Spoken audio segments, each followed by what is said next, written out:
اعوذ باللہ من الشیطان الرجیم بسم اللہ الرحمن الرحیم۔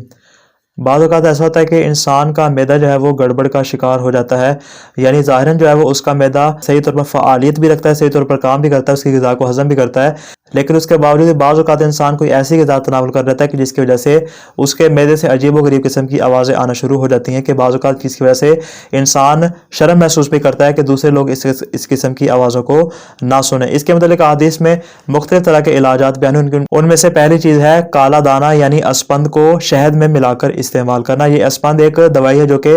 حکیم اور پنسار وغیرہ سے آپ کو بآسانی مل جائے گی۔ عبد الرحمن بن جام کہتے ہیں کہ ایک شخص نے امام صادق علیہ السلام سے پیٹ درد کی شکایت کی، تو امام علیہ السلام نے ارشاد فرمایا کہ تمہیں کون سی چیز مانے ہے کہ تم اسپند کے ساتھ یعنی کالا دانہ کے ساتھ تم شہد کو ملا کر استعمال کرو، یقیناً اس میں بہت بڑی شفا پائی جاتی ہے۔ دوسری چیز ہے زیتون کا استعمال کرنا۔ اسحاق ابن عمار کہتے ہیں کہ میں نے امام صادق علیہ السلام کو یہ فرماتے ہوئے سنا کہ آپ نے ارشاد فرمایا کہ زیتون کی وجہ سے انسان کے معدے میں جو پیدا ہونے والی مختلف قسم کی ارتعاش ہے، مختلف قسم کی آوازیں ہیں، اس سے انسان محفوظ ہو جاتا ہے۔ اس کا تیسرا علاج ایک دعا ہے جو کہ امام علی رضا علیہ السلام نے تعلیم فرمائی۔ ایک شخص امام رضا کی خدمت میں آیا اور کہا یا ابن رسول اللہ، میں بعض اوقات اپنے پیٹ میں سے مختلف قسم کی آوازوں کو محسوس کرتا ہوں اور بعض اوقات میں شرم محسوس کرتا ہوں کہ لوگوں سے کلام کروں کیونکہ وہ میری آوازوں کو سنتے ہیں، اس وجہ سے میں کسی سے ملاقات نہیں کر پاتا اور کسی سے صحیح انداز میں بات نہیں کر پاتا، مجھے اس کا علاج بتائیے۔ تو حضرت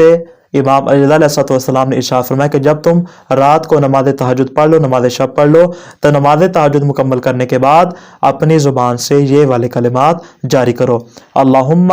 ما علمت من خیر فہو منک لا حمد لی فیہ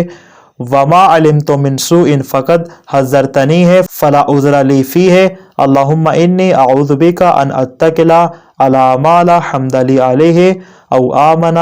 ما لا عذر لی فیہ۔ اس دعا کو اپنی زبان سے جاری کرو، انشاءاللہ تمہیں اس بیماری سے نجات مل جائے گی۔ دعائیں خالق دو عالم سے کہ وہ ہمیں ہر قسم کی بیماری سے محفوظ فرمائے۔ والسلام علیکم ورحمۃ اللہ وبرکاتہ۔